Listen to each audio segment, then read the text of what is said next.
sets up for today. The Public Safety Committee is now called to order. Madam Clerk, would you please call the roll? Alderman Bosley, Alderman French, Alderman Vaccaro, Alderman Cone, Present. Alderman Carter, He was here. Alderman Coulter, Present. Alderwoman Spencer, Alderwoman Green, Alderman Kennedy, Chairman Kennedy, Here. Alderman French, Present. Alderman Bosley, Alderman Carter. 7 present. You have a quorum. Okay, thank you, Madam Clerk. The Alderman Carter is here, so I mark him present. We're pleased today that we have Dr. Richard Rosenfeld from University of Missouri to come before the committee and discuss best practices in relationship to crime prevention and crime prevention programming. Our committee, as we know, have talked about and itself had been looking at ways to begin to curb the rising crime rate in the city of St. Louis, and have asked both the administration and the police chief to design a comprehensive program to bring back to the committee. We thought this would be good to discuss best practices and get an overview of what really works before getting into details of making a determination or any legislation that may come through in relationship to crime prevention programming. So today is really for the education of the committee and it's the furtherance of its knowledge base by which to be able to evaluate any types of legislation or programming that may come before it in relationship to this comprehensive crime prevention program that we have been advocating. So we do thank you very much for coming and appreciate your being here today. Thank you, Alderman Kennedy. Let me excuse my back to the people sitting behind me. Sorry about that. I'm happy to be here this morning. I appreciate the invitation. And what I'd like to do is provide a little bit by way of background and in essence how we got to where we are right now, and then some ways out. I'm going to leave the presentation that I'm making on Alderman Kennedy's computer, and I'd be happy to send it to anyone who wants it, but it'll be on Alderman Kennedy's computer as well. I apologize for not having hard copy handouts. Next time I'll bring them with me. Okay.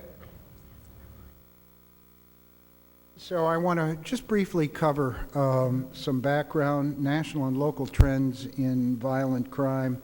The recent increase then in gun violence in St. Louis I'm going to concentrate on. I want to talk about the fact that St. Louis is certainly not alone in seeing crime increases over the last now several months.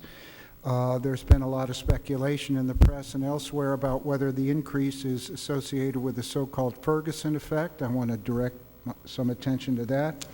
I want to talk with you about, because you all represent different areas of the city, variation across neighborhoods in if you will, participation in the recent crime rise. And then I want to provide an alternative hypothesis about why we're seeing a crime rise. As you'll see, I have my doubts about a so-called Ferguson effect. I'm much more convinced that what we're seeing is the violent consequences of a very significant expansion in drug markets, heroin markets in particular, in St. Louis, but also elsewhere.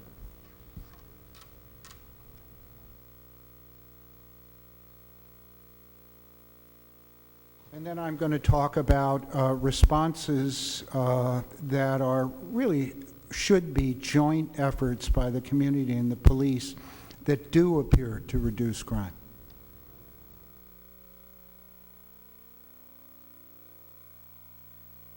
Here's the homicide rate over the last half century. It's pretty easily described. We saw a major increase in homicide throughout the United States, beginning in the mid-60s, fluctuating during the 70s, down a bit in the early 80s, reached a second peak in the early 90s, and then a long decline through the 90s, some flattening out in the first years of this century, and then a continuing decline.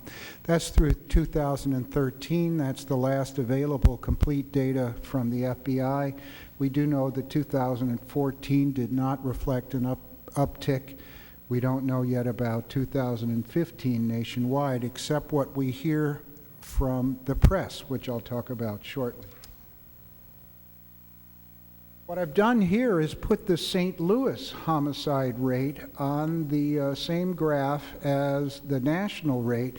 I put the St. Louis rate, I scaled it so the St. Louis rate is laid right on top the national rate. Because the point I want to make here is, although as you can see on the left-hand vertical axis, St. Louis homicide rates are considerably higher than are the national rates, which are on the right-hand vertical axis. The change over time is really pretty similar, allowing for the fact that obviously we're comparing many thousands of homicides at the national level with a couple of hundred in St. Louis. So there's more fluctuation in the St. Louis trend. We see that from the mid-'80s, we see an increase to the early '90s and then a decline. Some increase in St. Louis over the next several years, a decline, and then we've seen an increase, as I'll show in just a moment, in the last couple of years. But the trends, the levels are different, but the trends are very similar, and that suggests that what's going on in St. Louis may not be purely a local phenomenon. It's probably better to compare St. Louis with other cities that are somewhat similar than to the nation as a whole. So here's what I've done. What I've done here is compared St. Louis with 5 cities I often use for comparison purposes when we want to, in a sense, evaluate what's going on here. Kansas City, Memphis, Indianapolis, Milwaukee, and Cincinnati. They're all located in the same central, south central region of the country. They're all about the same size. They have roughly similar demographic characteristics. And as you can see, no matter what year you look at, from '85 through 2013, the St. Louis homicide rate was higher. But note what happened in 2003.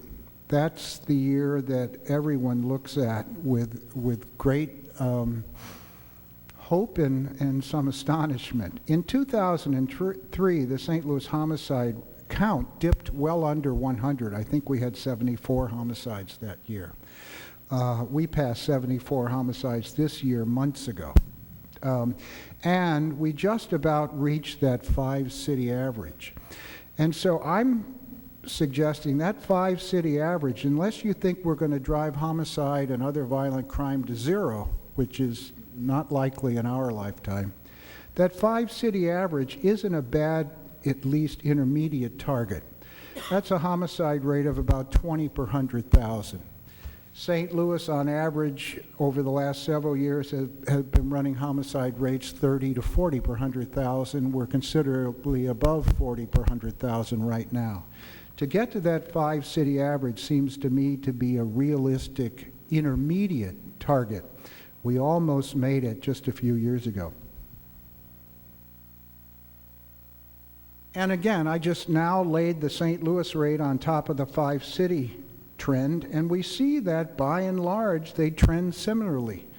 Whatever is making the St. Louis rate go up in the early years and then down and back up a bit, with some exceptions, appears to be occurring in the comparison cities. Okay, let's now look at the recent crime rise. The recent data I have are through the end of August. Starting with 2014, comparing 2014 to 2013, we had 159 homicides in 14. That was 20 above 13 for a 32.5% increase in 14 over 13 in homicide. Since the beginning of 2015 through the end of August, we're running 51 homicides above where we were during that period last year, a 60% rise.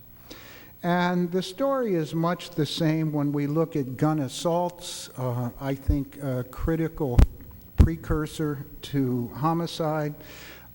In 14 compared with 13, gun assaults were up 13.4%. And in 15 through August, compared to the same period last year, gun assaults are up a full 43.5%. Not telling you anything you don't already know. Crime is up in St. Louis. It's up very substantially.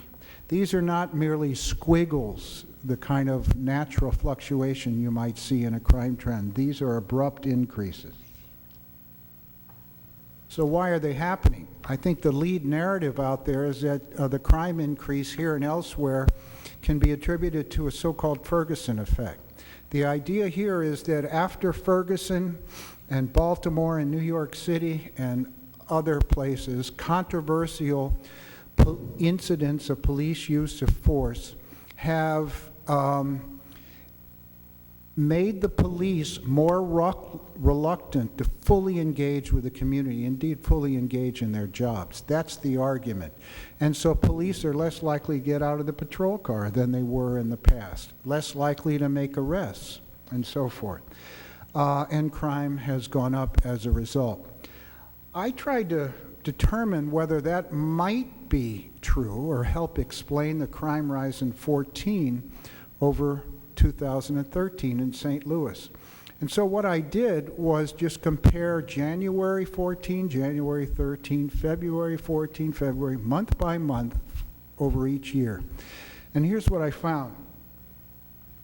First, starting with homicide, you can't really tell much from this slide. 14 is the red line. 13 is the blue line.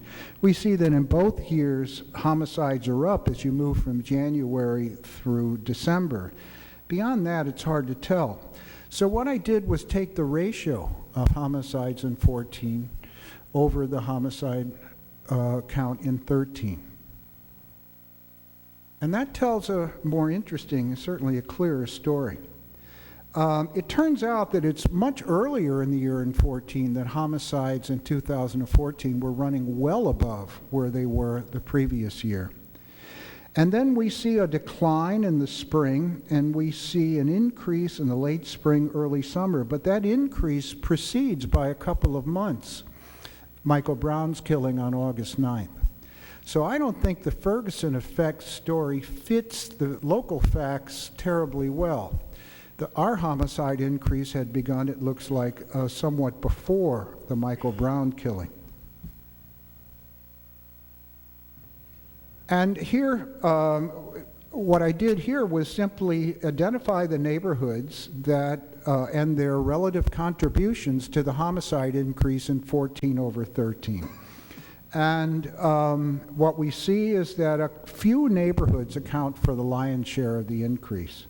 Most St. Louis neighborhoods had no increase. That's because they had no homicides in 13 and none in 14. Quite a few had declines, but a few had increases as well. But the increases were led by a small number of neighborhoods: Wells Goodfellow, the West End, Carondelet, Jeff Vanderloo, Kingsway East. You see them named there. They account for the lion's share of the increase in homicide in 14 over 13. So whatever was happening in 14 didn't appear to be widespread across the city. It appeared to be concentrated in the very places that traditionally have relatively high rates of crime. I took the same ratio of all violent crimes in 14 over 13, month by month, and here again we see that the increase in 14 compared with 13 began several months before the Michael Brown killing. It did accelerate somewhat, the level in 14 over the level of violent crime in 13 after August 9th. So maybe that squares with something of Ferguson effect. But I think the important point is it began before the events in Ferguson. It's when we get to property crime that, at least in my analysis, we have the most evidence for something like a Ferguson effect. Property crimes in 14 were actually running somewhat lower than they were in 13 through the end of July. Then beginning in August, they began to come up and began to exceed property crimes and 13 as of October of 14. So the timing at least seems to be right with respect to property crime, and yet hardly anyone is focusing on property crime in the current debate. Most of the focus is on violent crime. And just because the timing is right doesn't mean that a Ferguson effect is involved. The best indicator we have of activities of the police that can have some crime suppression effect is the arrest rate.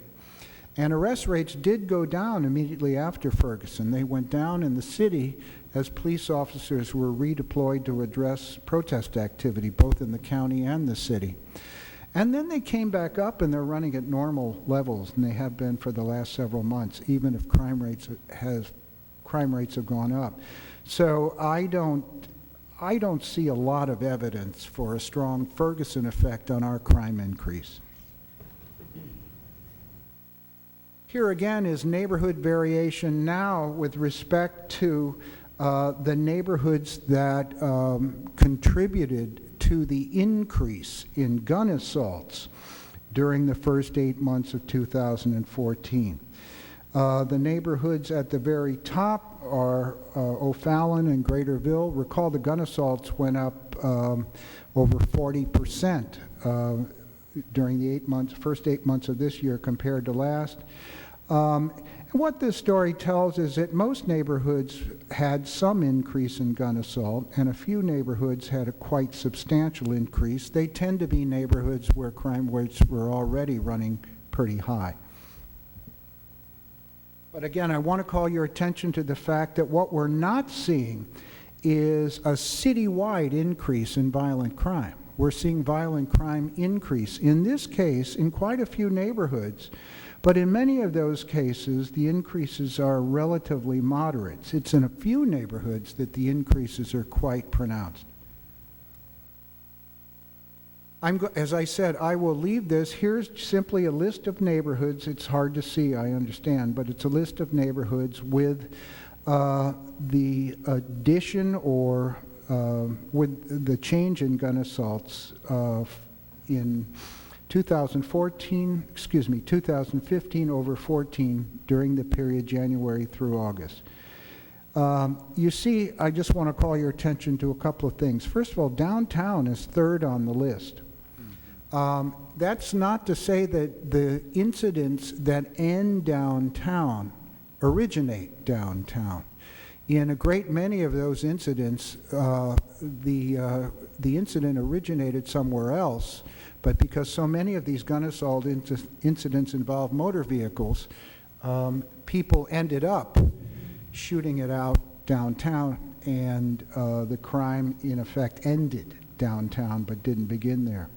The other thing I want to call your attention to, look in the far right column. There are many, many neighborhoods that saw no increase or even some decline in gun assault, and that includes neighborhoods that have traditionally been relatively high crime neighborhoods in the city. College Hill had 6 fewer gun assaults in 15 compared with 14.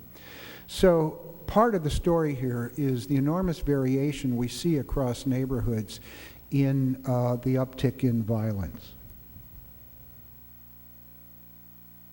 I suggested that I think heroin, expansion of the heroin markets is certainly a worthy hypothesis to explore here. We've had an enormous increase, as I'll show you in a moment, in heroin use, heroin abuse, and heroin-related emergency department admissions and deaths in the United States over the last few years, not just in St. Louis, although the increase has been very pronounced in St. Louis. Why the increase? At least part of the answer is that new entrants to the heroin market came from people who initially entered the illicit drug market in search of prescription, let's call that off-label prescription painkillers, OxyContin being kind of the leading brand. While in those markets, many users discovered that on a dose-by-dose basis, heroin was cheaper. The heroin that is sold in St. Louis and throughout the United States now, by and large, comes from Mexico, no longer comes from Southeast Asia, where prices were somewhat higher. The street price of heroin is very low compared to the past, and that attracted new users into the heroin market. The users need not reside in the city, the central city. They often reside in the suburbs or even rural areas, exurbs of the city. But the transactions do tend to occur, by and large, still on city streets. The more buyers who come into any market, that attracts more sellers. And the more buyers and sellers in the market, the more disputes. Sellers argue over territory and supply. Buyers and sellers argue over price and purity. And expanded drug sales attract street robbers because persons are carrying money or drugs with them on the street. And we get more violence. There are heroin abuse and death rates from 2002 through the end of 2013. The blue bars are the abuse rates, and the line is the death rate. And you can see as of about 2007, both begin to go up. Here are heroin deaths in the city of St. Louis and St. Louis County, 2002 to 2013. And we see again and I've compared now heroin deaths with cocaine-related deaths. Cocaine-related deaths, with some fluctuation, by and large are flat over that period. Heroin-related deaths used to run lower than cocaine-related deaths, but as of 2007, they began to exceed cocaine-related deaths, and now they exceed them by quite some margin. As of 2013, we had between 225 and 250 deaths in St. Louis and St. Louis County associated with heroin overdose. So what do we do? If we're going to talk about what this body should advise the city and the police to do, then I think there is no alternative but to redouble efforts with respect to so-called hotspot policing, but with some twists that I think need to be more fully implemented here in St. Louis. This hotspots idea, in principle, is very straightforward. It rests on three premises. One is that crime, as we've already seen in the neighborhood variation, crime is not evenly distributed in any city across space. It tends to be highly concentrated in some places, and depending on the crime, absent or nearly absent in other places. Criminals tend to avoid the police. That's why they run typically when the police show up. And those two premises leads to, I think, a logical conclusion: increased police presence where crime is heavily concentrated. That's the basic idea of hotspots policing. It's no more difficult than that. It takes advantage of the so-called sentry role of the police. The police have two roles. One is to respond to crime after it's occurred and to do justice by apprehending people they believe to be responsible. And the other is the sentry role. That is, through patrol and other activity, the police act as guardians, and the idea there is that they avert crime by their presence and the activities that they engage in. Hotspots policing would expand the sentry role. It certainly wouldn't eliminate the apprehension role. That's critical. But it focuses on the so-called sentry role. It is clearly the single most effective enforcement strategy for reducing crime. That doesn't mean it's the single most effective strategy for reducing crime. But in the toolkit that the police have available to them, this one certainly, as borne out in the research, is the most effective. It works through the process of deterrence. If people believe that a police officer could be around the corner at any moment, not all, but some number of them will not go ahead and do what they plan to do in that spot, at least for some period of time. So what increased police presence does is reduce the opportunity for committing a crime.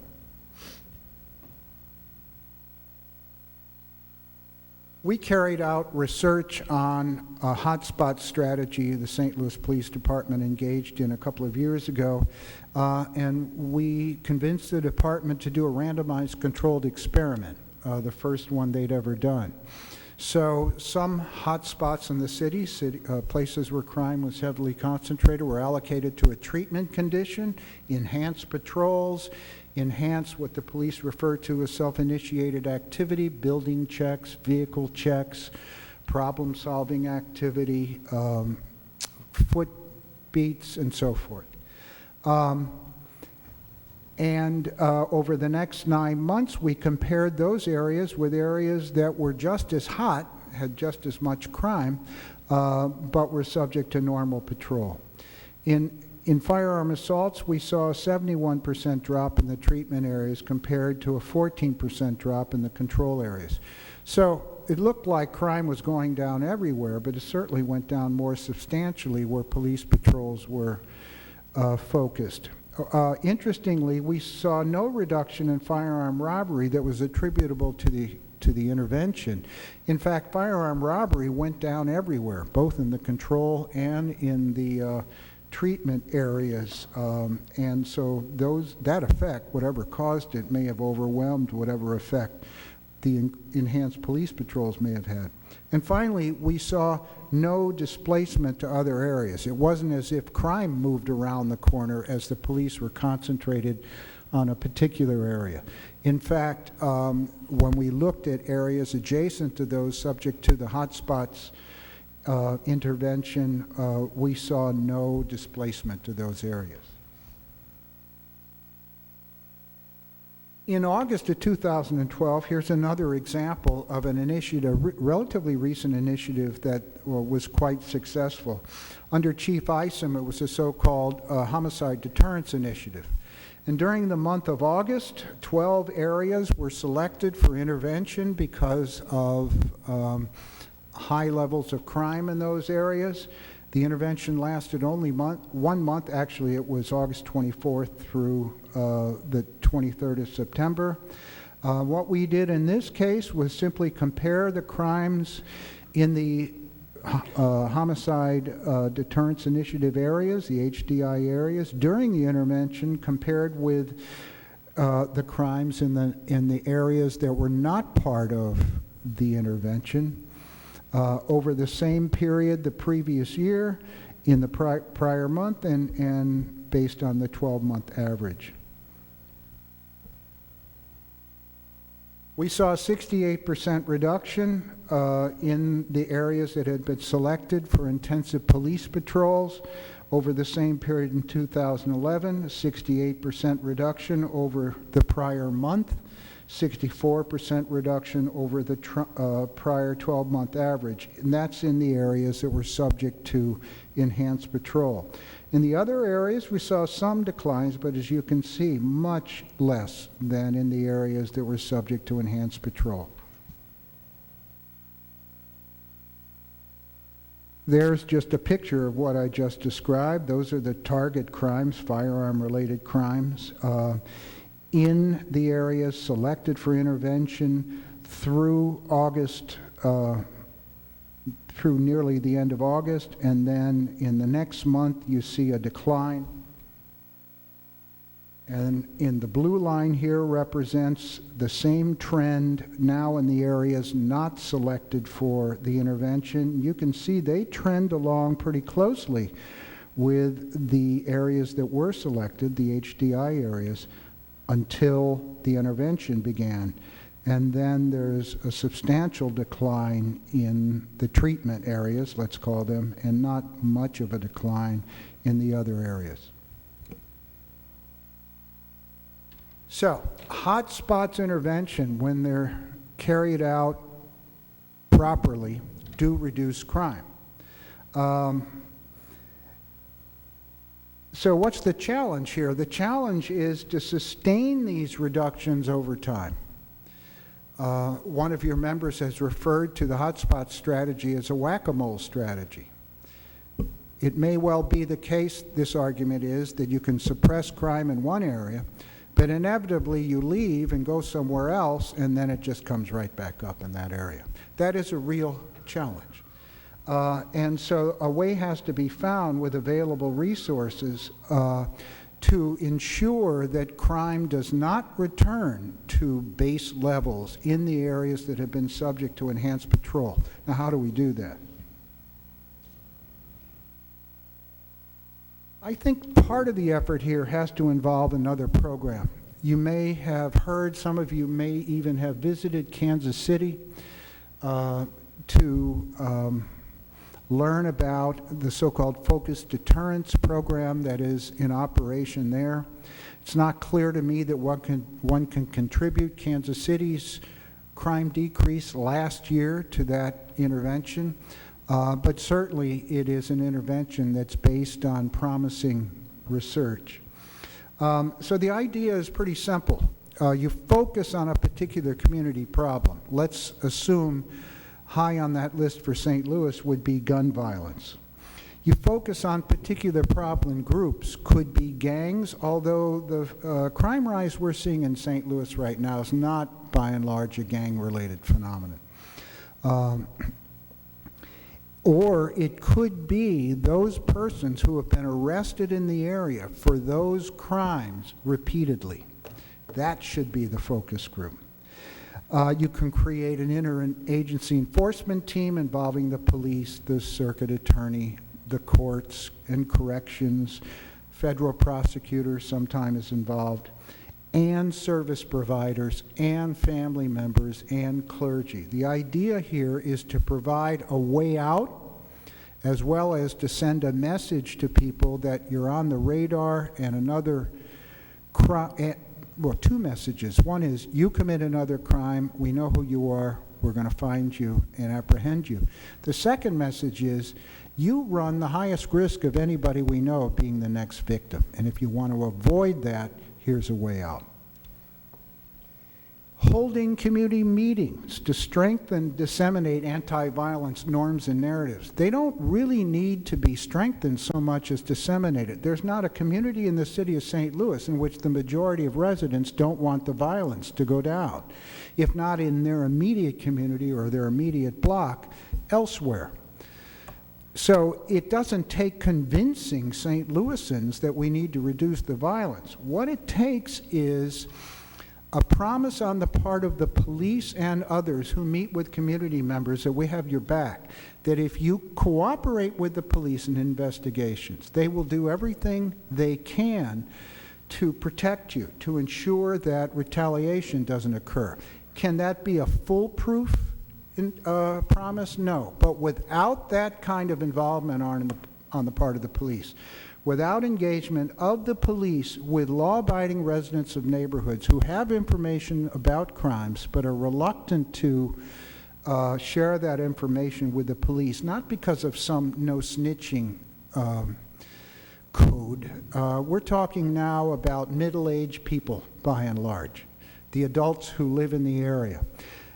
They know what's going on in many cases. They're reluctant to talk because they don't want to get involved in a situation that might lead to harm to them or their families. In this case, it's really important to hold these meetings and for the police to say, we understand your situation and we'll do what we can to protect you.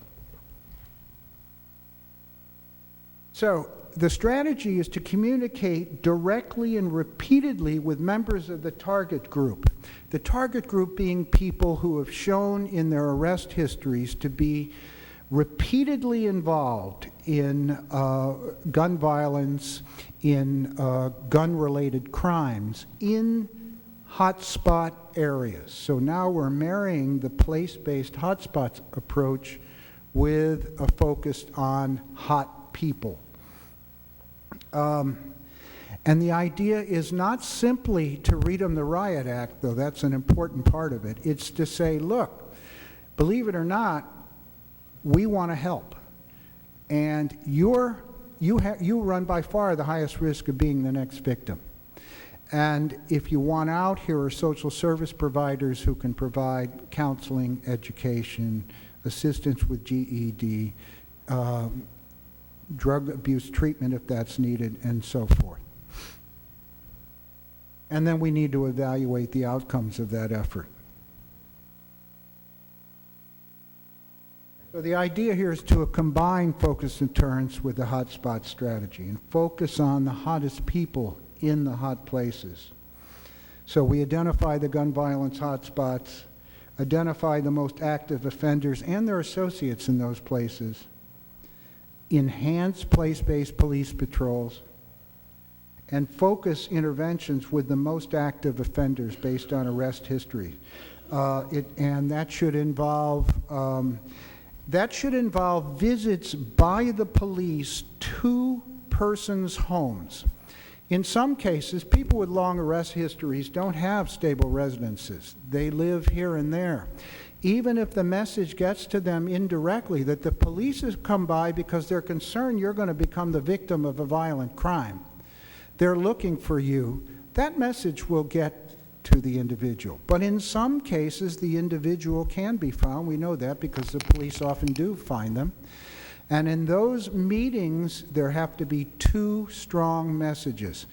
We obviously know who you are. It's not difficult given your history, and your history of committing crimes or being arrested for crimes in this area. We have two purposes. We want to prevent you from committing the next crime, and we want to prevent you from becoming the next victim. And here's how we can do that. We'll prevent you from committing the next crime by keeping our eyes on you closely. This is the first of several visits. And even if the visit only goes to the mother or a sister or a brother, somebody will get that message to the individual. And he knows the police are looking for him, even if at that moment he's not active. And the second part of the message has to be, and if you want out of this mess, here are some ways we can facilitate with you for access to services and opportunities that may help you get out. So, what's the message? Go directly and repeatedly to problem places and problem people.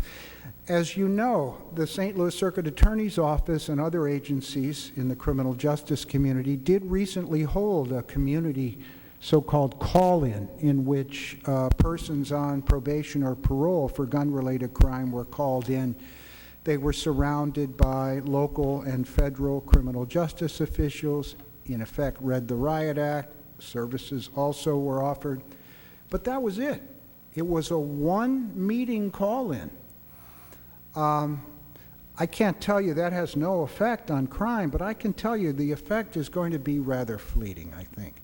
These efforts have to be done repeatedly, and you can't gather together representatives of all those agencies day in, day out for call-in meetings. I think it's much more effective, by the way, to visit people as individuals. First of all, their associates don't necessarily know that they are being watched by or speaking with the police. And that makes some people who are criminally involved more likely to speak with the police. I think these individual visits repeatedly are the way to go. That's what we need to do to enhance the hotspot strategy. And that can be applied to any crime problem, not just gun assault. Could be applied to drug distribution as well as gun assault. And I do think the two are probably related. That's our best way out of the immediate increase in crime. It is no guarantee. The police relate to crime much as physicians and hospitals relate to disease. We know that physicians and hospitals can make a difference, both in how they respond once the disease or illness has begun, but also they can take actions to help prevent disease. Same with the police. They respond, but they can also take actions to prevent crime. But just as when the cancer rate goes up in the city of St. Louis, we don't run down to Barnes hospitals and say, what are you doing about cancer? We don't do that because we understand that the hospital and its physicians have a rather limited control over all the conditions that give rise to crime. Same with the police. We know the police can make a difference, but we also understand the police don't control all the conditions that lead to the crimes that they're expected then both to respond to effectively and also to prevent. So this is no guarantee we're going to move quickly back in the direction we all want to move, but it's our best hope for purposes of deploying our police department, our front line, in this effort. Thank you. Okay. Thank you. We'll now open it up for questions from members of the committee. Alderman French. Good morning. Morning. Good to see you again. Good to We see seem you. to run into each other a lot at these kind of things. Yeah. So it was interesting seeing some of the data that you showcased to the committee. One thing that I do caution you, though, is that very often you highlight the increases or decreases in a certain area, when in fact it is more the absolute number, which is really the cause for alarm. So if there's a neighborhood that has perpetually had a dozen homicides a year, whether it went up 2 or down 2, that still is a neighborhood that should be a focus for the city. Fair enough. I agree. Also, the points that you specifically raised about downtown, whether a crime was initiated downtown or finished downtown, which is where the homicide occurred, I think the same could be said for any number of neighborhoods in the city. We often find situations start in one area and spread down the street or across the street into another geographic boundary. And not just in the city, this also occurs across county lines as well. So that's another statement. In the past, you and I have disagreed a lot. We still do. Most notably over hotspot policing, which you have advocated for years. But there are many other policies that I think have contributed to our present situation, and I wonder where you stood on those policies. Over the last couple of years, the police department redistricted. Were you involved in that? No. Were you an advocate of that in any way? I favored redistricting, yes. Do you have any opinions about the effect of redistricting? I'll point you especially to the 6th district, which for many of us who lived in the 6th district, we were very concerned about this new 6th district being very large, encompassing some of the most violent neighborhoods in the city. The 6th district as it was already a stretched district, and now it goes all the way from the northern tip of the city, almost near 270, all the way down past St. Louis Avenue and Grand. It's a very large area. And many of us don't feel that that district was given enough additional manpower or resources to be able to cover this additional territory. Have you seen anything that gives you concern about how the district was drawn? Well, if you're asking, do I think redistricting contributed to the crime rise we're seeing? I don't think it has, no. Do I think that the 6th district specifically could use more officers? Absolutely.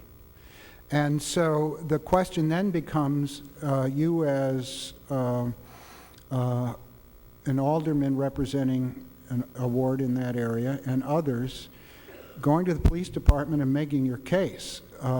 And I would be happy to assist in that case. Yeah, I do think the 6th district could use more officers. The chief announced this morning the city has received federal funding for 15 additional officers. If I were you, I'd go after that 15. That would help. So, believe me, many of us have very vocally requested certain things of this police chief and this administration, and they've been less than responsive. Some of them have been very specific in our requests about additional officers in districts, more manpower in the 6th district particularly, additional police resources deployed to parks, for instance. So it's not for lack of trying. Okay. Number one. Number two, I think there is some inconsistency in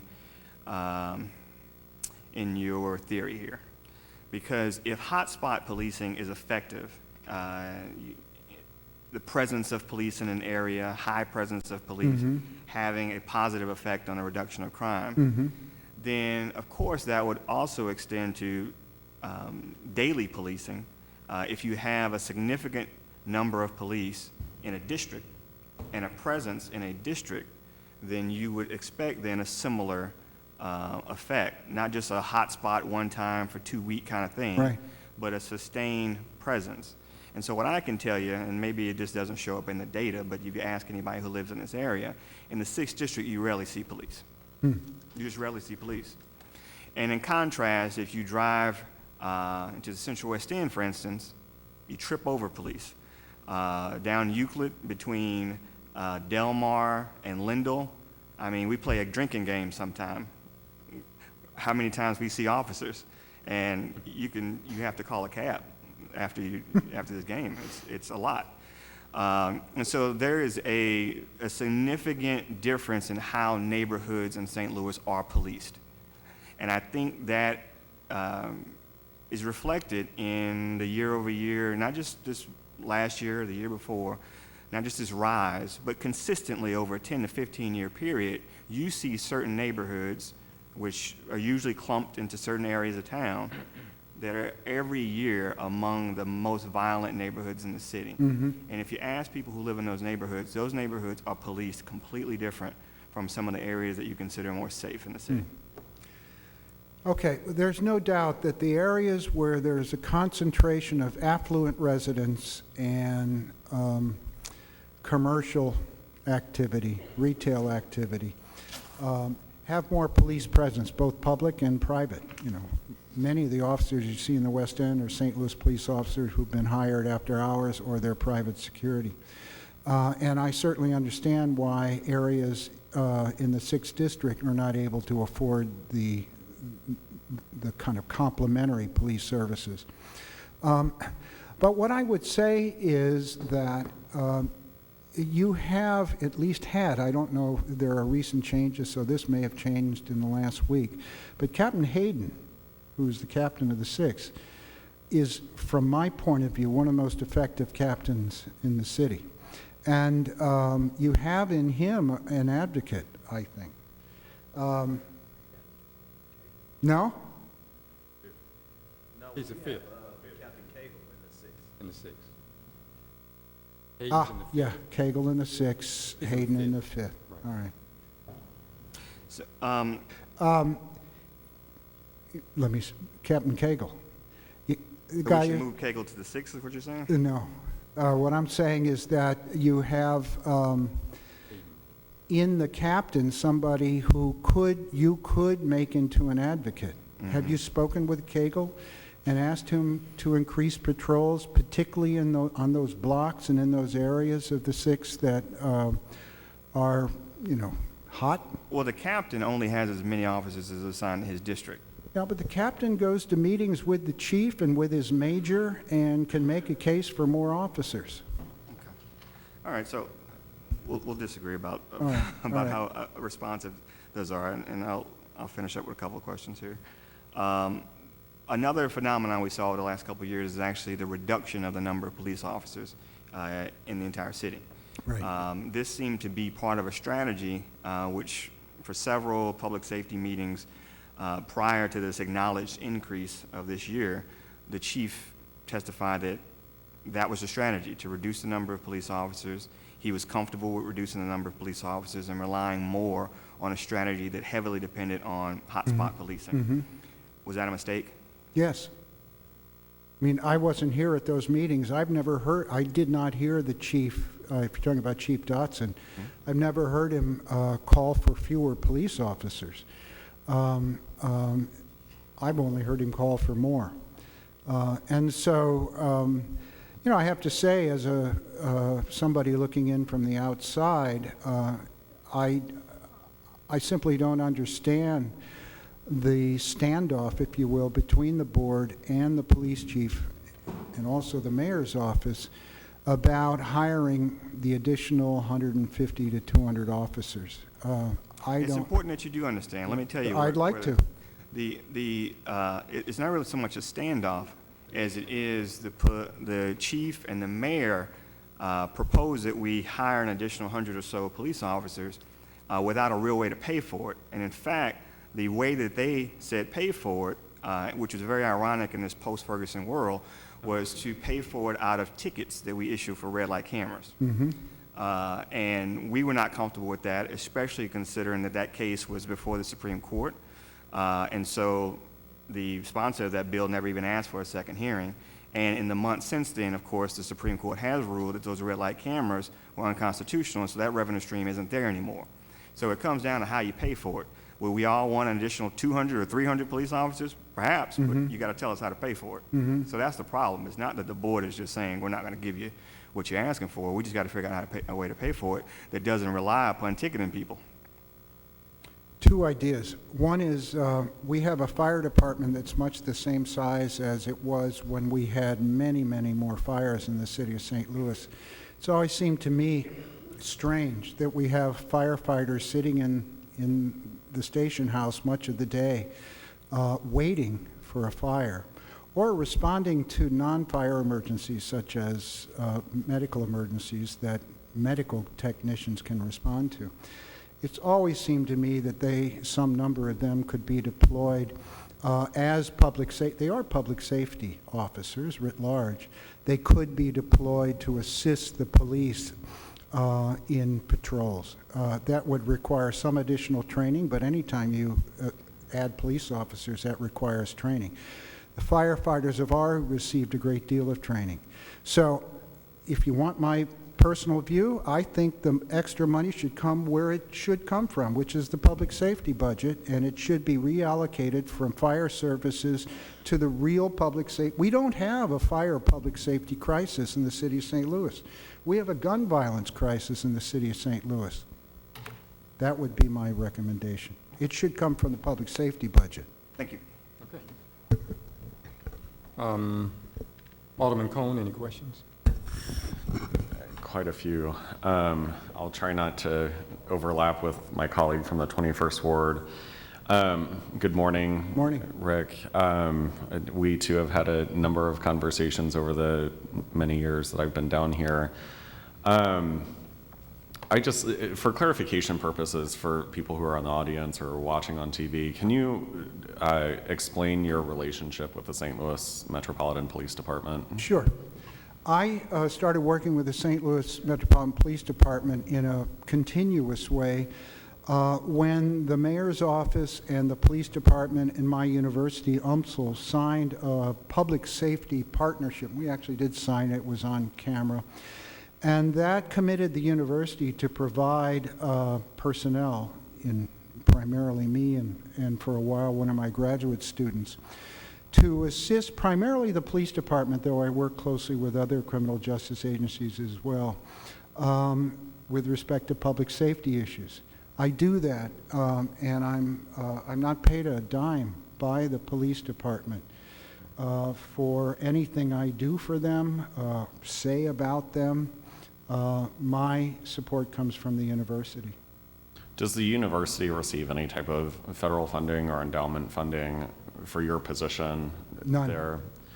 So I'm just curious, in your presentation, you focused a lot on where there have been kind of statistical differences year over year, with regard to increases or decreases in crime. And my colleague from the 21st Ward, pointed this out a little bit, but I live in a neighborhood and represent, 3 neighborhoods that, constantly are considered the most dangerous neighborhoods in the most dangerous city in the entire country. For many of us that are living in those communities, we don't necessarily feel that way, but we get represented that way very often. And, crime is certainly a topic du jour every day. I did not see those neighborhoods represented, in the statistics, in terms of where there's been significant increases in crime. However, it's been a constant, as my colleague from the 21st, pointed out. And so with hotspot policing, I just want to be very clear in terms of what you consider hotspot policing.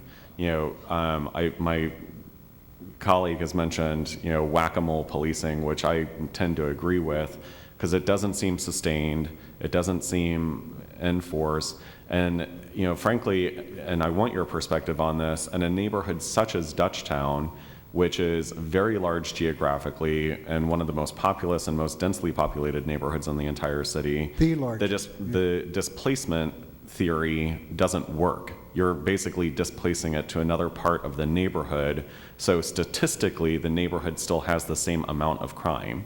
So, it's not as though you're on a Lafayette Square and you're displacing it to Fox Park, or you're, displacing it to, one of the surrounding neighborhoods.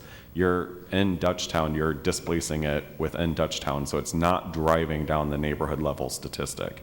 So I really want some perspective from you on how that is effective for the neighborhood. It's effective to the degree that once the police enhance patrols and there is some crime reduction that results, that they don't leave en masse. The typical, we got the police to stay in the same areas for 9 months. And that's clearly why we saw a substantial crime decrease in those areas. They were there for a long, long time. And it sort of makes Alderman French's point. If you had enhanced patrols, and we're not talking about a police officer on every corner, we're talking about police officers returning to the same areas 3 times a shift per officer for about 15 minutes and then going elsewhere. So we're not talking about a massive increase. We're talking about altering perceptions of persons in the area, that the police could be around the corner any minute, and that's the perception that has to be changed.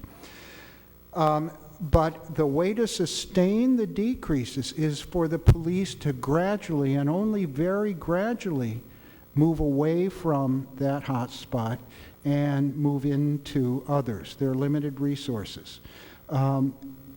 By going into an area, announcing we're going to be here a month or we're going to be here a week, whatever it is, and then we're gone, you get some crime reduction, but you get a return to baseline levels pretty shortly after the police return to normal patrol levels.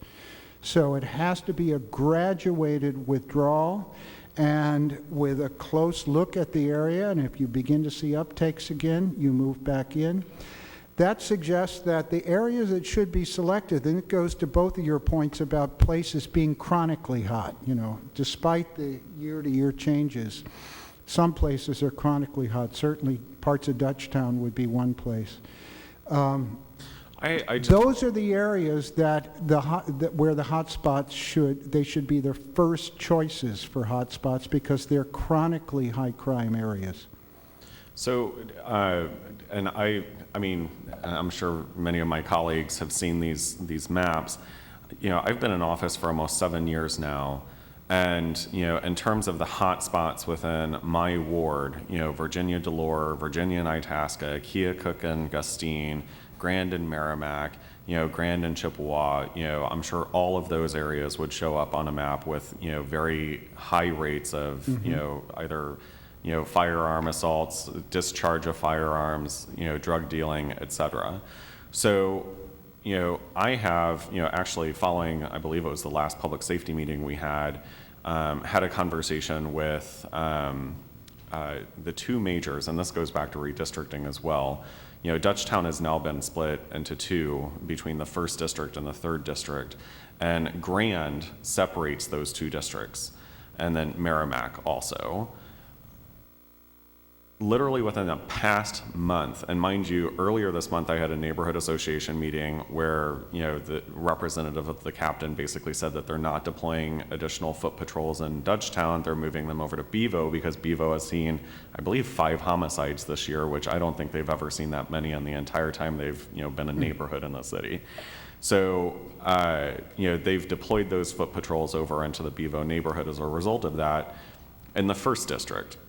However, within the last month on Grand, I've had a fatal shooting, a fatal stabbing, a rolling gun battle down Grand and between Chippewa and Osage, and many other issues. And this was after I had already gotten the commitment from the two majors to increase patrols on Grand, and they did so for probably about 2 weeks, where it was mostly focused on nuisance, criminal activity, drug dealing, prostitution, etc.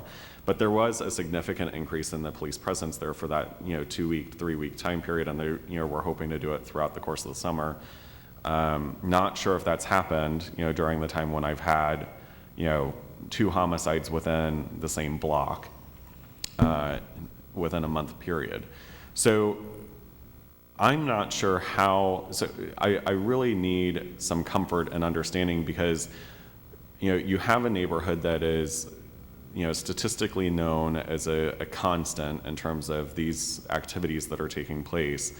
But then, because it's split between 2 districts, if there's another area, the third has downtown. So when downtown has issues, it takes resources out of Dutchtown, Marine Villa, Gravois Park. Gravois Park is also a very dense neighborhood that has high concentrations of crime. So when those resources are redeployed to, Soulard, when they had, the auto hijackings over there downtown, when they've had the homicides, you have these statistically constant neighborhoods that are burdened by this on a very regular basis, that it doesn't seem to me that hotspot policing is the effective police strategy when we know that the crime that's being taken place in those communities is committed by people who have warrants that are outstanding, people who are very well known to the police and neighbors. To me, it seems as though identifying those people and actually following up with them and doing intervention approaches is probably a better strategy than hotspot policing. Well, I think in fact, the way you describe it, it's not a better strategy than, it's part of the strategy. I mean, you are not going to do that citywide.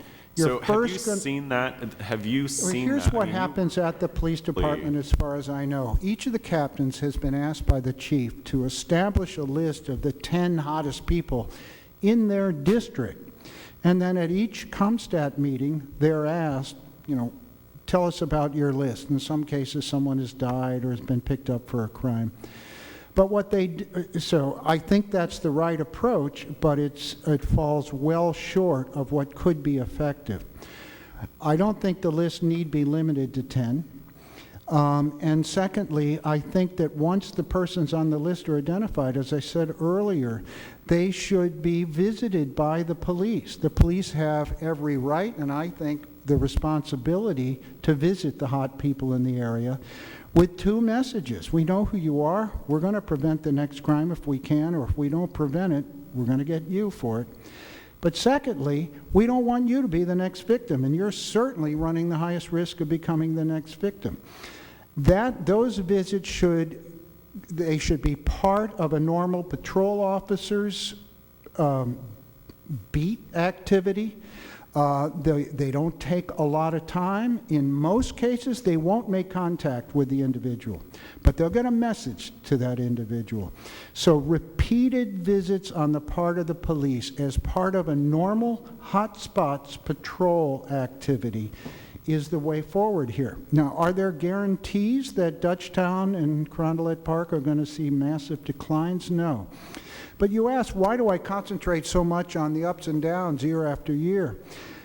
Unless we think crime is going to go to 0, the best we can do, I think, is arrest an increase and move crime back to at least where it was the previous period, and then move it down from there. So if crime is increasing in certain places, those are places where we ought to be paying some special attention. Right? That's not, and most of those places are also places that are chronically hot, but sometimes not all of them. A good example would be Tower Grove East. In 2014, Tower Grove East had a major increase in violent crime of various kinds.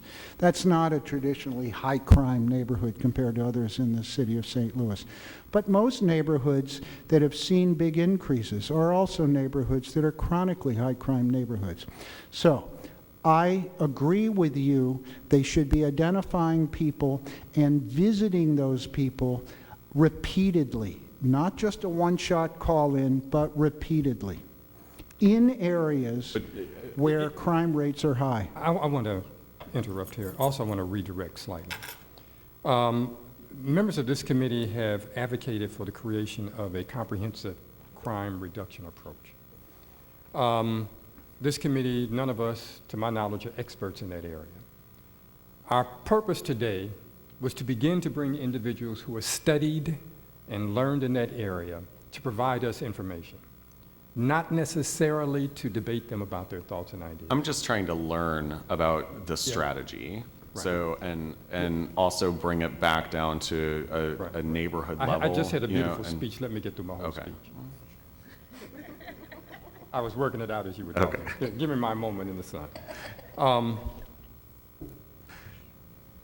And so this is the beginning, as I see it, of a series of individuals that we will be bringing in to talk about best practices as it relates to crime prevention. So if we could keep our questioning in that direction towards helping us to get information on the creation of a comprehensive crime prevention program, I think it would both help and empower this committee when we look at upcoming legislation that we know is coming in this direction related to a comprehensive plan. So I would like for us to reduce some of that discussion and really get into the questioning that can help us identify what are the components for a comprehensive plan. So if we could do that, it would be helpful. Because I've heard some very specific things that I want to wait for the other questioning to bring up, and that I think are components that I pull out or glean out of what you have just stated, that to me are very helpful in understanding what makes a good comprehensive crime prevention program. So that's all. I just want to make sure to redirect us. So, I mean, also along those lines, I'm just curious, when you're doing work with the police department, what other factors are you considering, with regard to either hotspot policing or other strategies, in terms of, resources that are available within those specific neighborhoods, building permits. You mentioned Tower Grove East. Tower Grove East has had, in the last 5 years in particular, probably, one of the highest, redevelopment rates in the city. So, like, are you looking at those data points as well, in terms of, or are you advising the police department to do so when they're deploying resources within communities? I just feel as though I'm hearing this strategy, but I'm curious how closely you're working, which is why I asked you that first question. I'm curious how closely you're working with the department in terms of providing them data and their implementation of this strategy that you put forth. Because it sounds to me as though you're not necessarily one-on-one with the police department in terms of how they're effectively deploying hotspot policing. So I just want to have a better understanding of your strategy versus what I'm seeing and what I'm hearing through the department, personnel, and obviously my constituents. Right.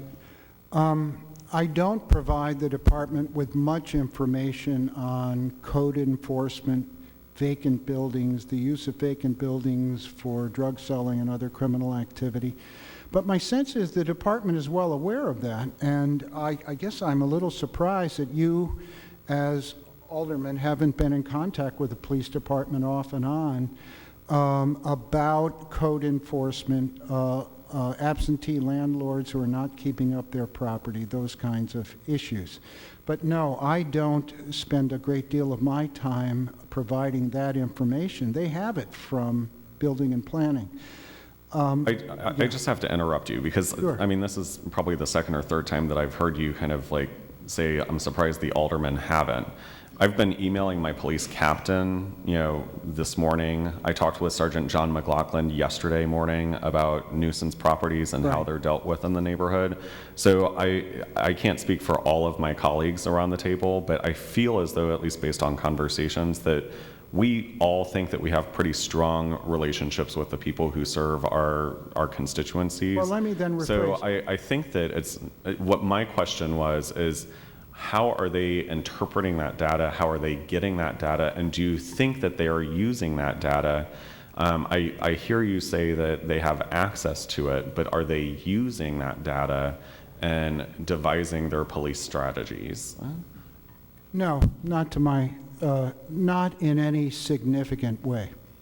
McLaughlin would be the person, he is the point person for bringing that kind of information to the attention of the chief and the captains. How that gets used in patrol strategy and related strategy, I'm not sure, but my impression is it doesn't play a major role. When there are reports of just bad actors, buildings that are filled with people engaged in criminal activity, my understanding is some response is made. Now, how effective that response is, I simply don't know.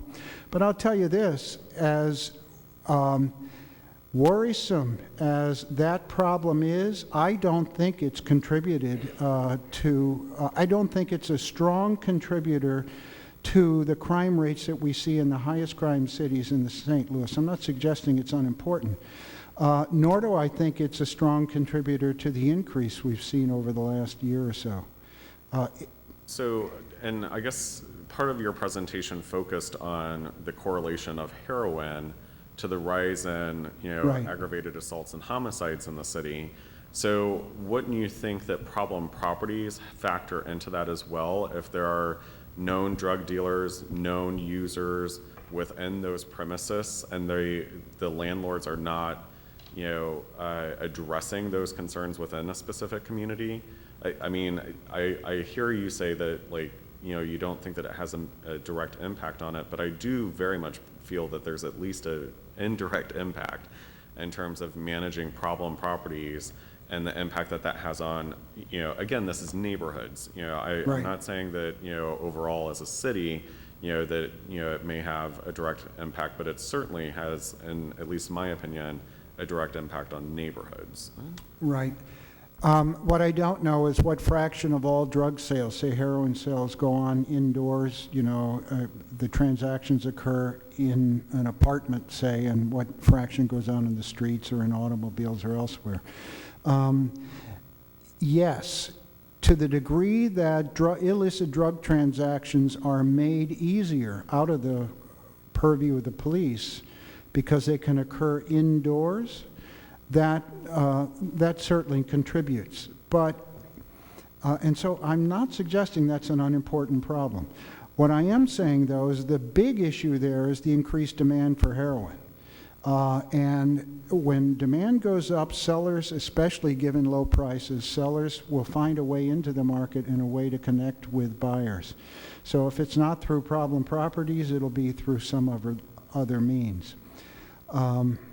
So I don't want to diminish the problem properties problem. I'm not an expert on problem properties. My sense of things is that it's not a major contributor to the ongoing crime problem the city faces or to the recent increase. Okay, thank you. Alderman Carter? Hey, how you doing, Rick? Good. All I have is one, maybe two questions. What do you recommend the police department to do about, I guess, the lack of trust within them and the community? Because right now, people know that they aren't solving any crimes. But the only way that they can, I guess, start to get clues is to gain the trust back from the people in the community. And right now, people just don't feel safe giving them information. I think Right. you mentioned that people Right. have to tell them and feel safe. But right now, the criminals and the killers are way smarter than the police, and people are actually, witnesses are actually getting killed because somebody figured out that they were the one that was going to tell or just knew any information. And so, what do you have any recommendations to the department to rebuild that trust, or to rebuild and just to make folks feel safe if they come forward to give clues on the murder or crime? Well, my chief recommendation is the place to start is by meeting continuously with the community. So these meetings I was talking about with so-called hot people, the people with long arrest histories in a particular, for committing crime in a particular area, that's one set of meetings. But the police captain should organize meetings in addition to their regular scheduled meetings with neighborhood groups. They should be meeting regularly, and the topic of conversation should be twofold. What can we do to diminish the lack of trust in us you have because of use of force issues? And what can we do to elicit from you the information that only you have that we need to make cases? You want to make these cases, we want to make these cases.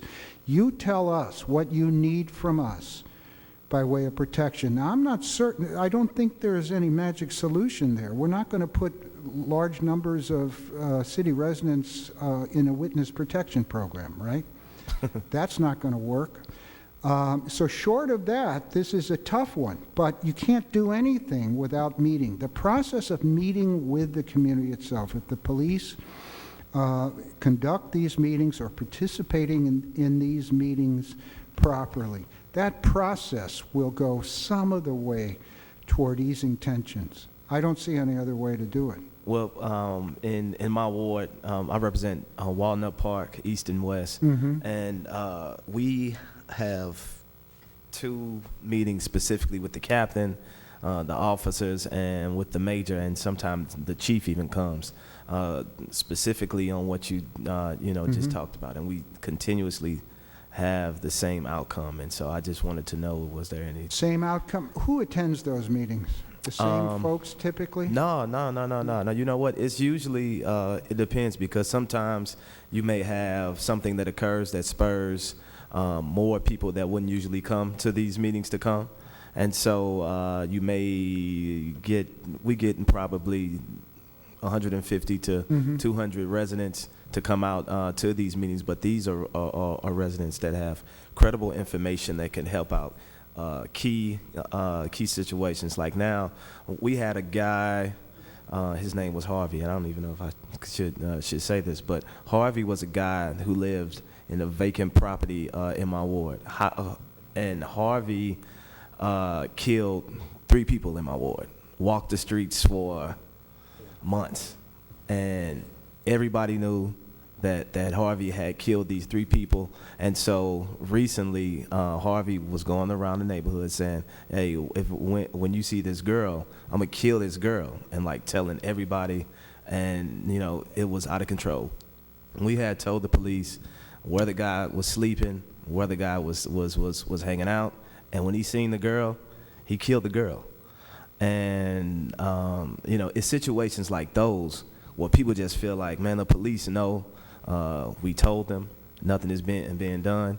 Chris, we told you, you aren't doing anything. And so we just wanted to figure out, what can be done from that point of view, because right now we have multiple people. Like, I can tell you who committing every crime in my ward, and they are out walking like they should be free and doing what they're doing. Did you ask the police what they did with the information you provided them? Yeah, they gave it to a special tactical unit that went by the house one time, and the guy wasn't there. I mean, it's a vacant house. I'm pretty sure he's not sitting in the vacant house all day, but at night he'll be there when it's time to sleep. So.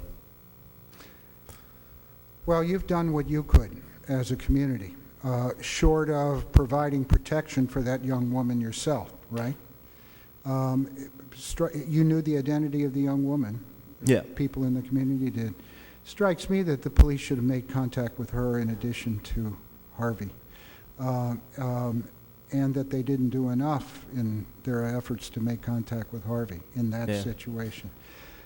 Yeah, if the police don't follow through, then we're all in trouble. Yeah. But, you But know, we have the same situation with just open drug sales. yeah, It's the same thing, and so I think Alderman French, he was right when he said that, you know, is if you want to commit a crime, you can go to certain neighborhoods in St. Louis City, and you can speed down the street, shoot a gun, and do whatever, go crazy. And you know what's the answer for that? Like, what's the recommendation for that? And I think that we all have asked for a uniform crime plan, and you know we continue to have to deal with it on our own, and that shouldn't be the case. So we're just looking for any help. I understand. Alderman Coder. Thank you, Mr. Chairman. Professor, we haven't met. I'm Jack Coder. I'm the 7th Ward Alderman. Hi. I represent downtown Soulard and McKinley Heights and Lafayette Square. I want to talk about heroin. You brought up that you believe, you sort of hypothesized that a lot of this increase in violence is a result of the heroin trade. What data do you have to support that, or is that sort of anecdotal? I don't disagree with you necessarily, but I'm just curious, how did you arrive at that conclusion that you believe that increase in heroin trafficking is leading to a lot of this violence? Well, I began looking at the trends in heroin use, and by technical definition, heroin dependence and abuse, and then heroin-related deaths.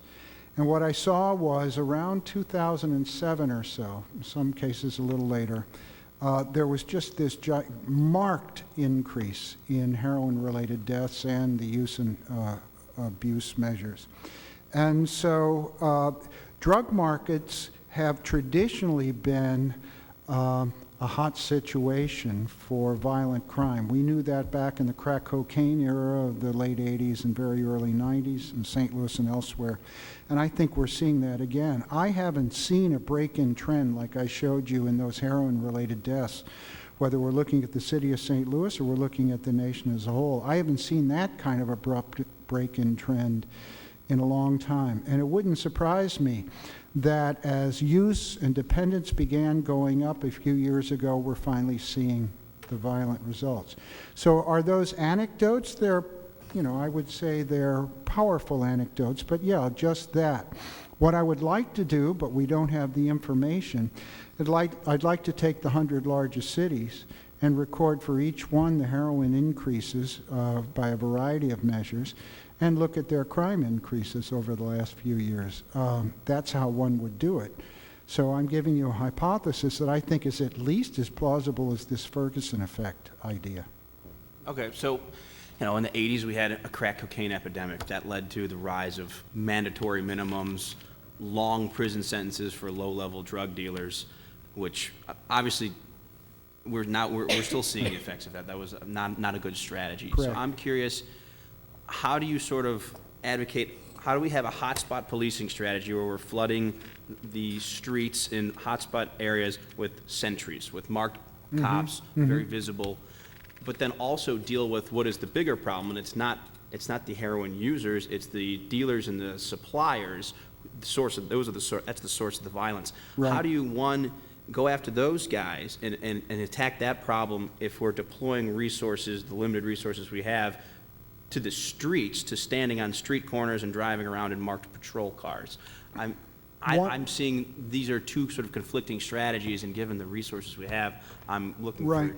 I don't think they're conflicting, but you're right. Both are resource intensive, so you have to make some decisions about what should be done immediately and what should be done over the longer term. The immediate task, it seems to me, is to increase police presence in those areas and police visits with those individuals that are hot, right? And so it's, as you put it, it's street-level activity that seems to me has to come first. But at the same time that one is compiling lists of the people who have been engaged in gun violence, one also compiles lists of people who have been selling drugs and begins to visit those people as well. You know, the hotspot strategy was first tried to shut down illicit drug markets way back when street-level drug markets were flourishing. And some of the greatest successes of this strategy were with street-level drug markets. So at what point do you move to drug markets from other hotspots activity? You have to first find out where drugs are being sold, where people are being arrested when they're arrested, and intelligence and neighbors can often tell you where drug sales are flourishing, and you deploy police presence in those places. They may be the very, and often, I wouldn't be surprised, are the very places where violence is also quite high. So it may not be a kind of duplication of effort. It may be the same effort going after two related problems. Okay, nothing further. Alderwoman Spencer? Hi, Rick. Thank you so much for being here today. Sure. I have some questions about data. I'm a data person myself, and I'm really grateful for you bringing the data here and kind of going through it with us. My first question is whether or not the police department is doing their own data analysis, or if you're kind of helping provide data analysis to the police department, or if you know if they're looking at the crime stats in any other ways. Yeah, well, as you know, and anyone knows who's attended those Thursday morning ComStat meetings at the police department, they use data all the time. So at a ComStat meeting, what they do is review crime information from the previous reporting period, basically the previous week. And they pinpoint the location of crimes by address and then place those dots on a map. And much of the questioning by the chief or a colonel of captains at the meetings is, there's been a concentration of crime in your area or an uptick. What have you done about it? And if it was last week's concentration, how did the results go? Now, those meetings, as you and I have talked, those meetings don't always run as like I would see them run. I would be a little bit more rigorous in my question of captains. I would ask them when they're asked about what's the status of their top 10 hot people lists, how many times have you visited them in the last week? But they do use data. And yeah, I would say this department is above average in its use of crime data for deployment purposes. That's not always to say that the deployment is as systematic or as, if you will, relentless as I'd like to see it, but they do use data, and I think in effective ways. So looking at some of the data we were looking at today, homicides and versus gun violence, gun assaults, can you talk about why we're focusing on homicides as opposed to gun assaults or some other metrics, and can you expound on why maybe gun assaults might be a good metric to look at? I think gun assaults is the best metric to look at if you're interested in the problem of violence in our city. And if you're interested in homicide reduction, the vast majority of homicides in St. Louis are committed with a firearm.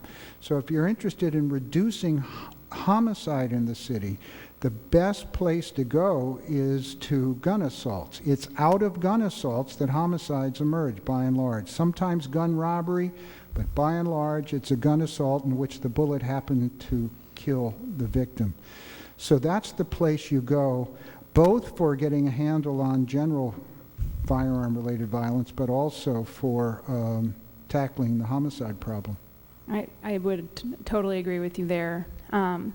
Now, looking at other metrics, we've been looking at homicides and gun assaults. The police department publishes all this data by neighborhood, and in the city of St. Louis, we have, as you know, 78 neighborhoods. They vary in size from a population of 14 up to 15,000, from acreage of practically 0 to 1,500 acres. And so looking at these data points by neighborhood can be very misleading. For example, if we talked about downtown and their gun assaults up 40%, 83 year to date. That's for a population of 15,000. When we look at Gravois Park, for example, we have a third of that population, and the very similar numbers of population. The same is true of Jeff Vanderloo, which has a similar population and gun assault number to Gravois Park, but is 3 times the acreage size. Good point. And so I wonder if you can talk about maybe looking at these gun assaults by census block or by population or other metrics that may create more of an even playing ground across neighborhoods in the city. Right. Well, I think you put your finger on the 2 ways of doing it. One is to norm the gun assault counts or crime counts generally by neighborhood, by the neighborhood population. That's, if the crime was committed in that neighborhood, those are the people who were affected. And the more people in the neighborhood, everything else equal, the more of everything one might expect, including crime. So for any reliable comparison across neighborhoods, that should be done. Now, why didn't I do that here? I was trying to draw attention to what the police are faced with. What they're faced with are numbers, not rates. They're not faced with a rate of crime per unit of population. They're faced with a given number of crimes that have occurred and what they're going to do about them. But the other thing you pointed out is why not use a smaller geography that's more or less standard across neighborhoods. And I do. I use the street block. There are a little over 16,000 street blocks in St. Louis, and 5% of those street blocks account for 50% of the violent crimes that we have in our city. So even in the most... Can you say that again? 5% of the street blocks, 800 or so, account for half, 50% of all the violent crime in St. Louis. That's based on block level data from the year 2000 through the end of 2014.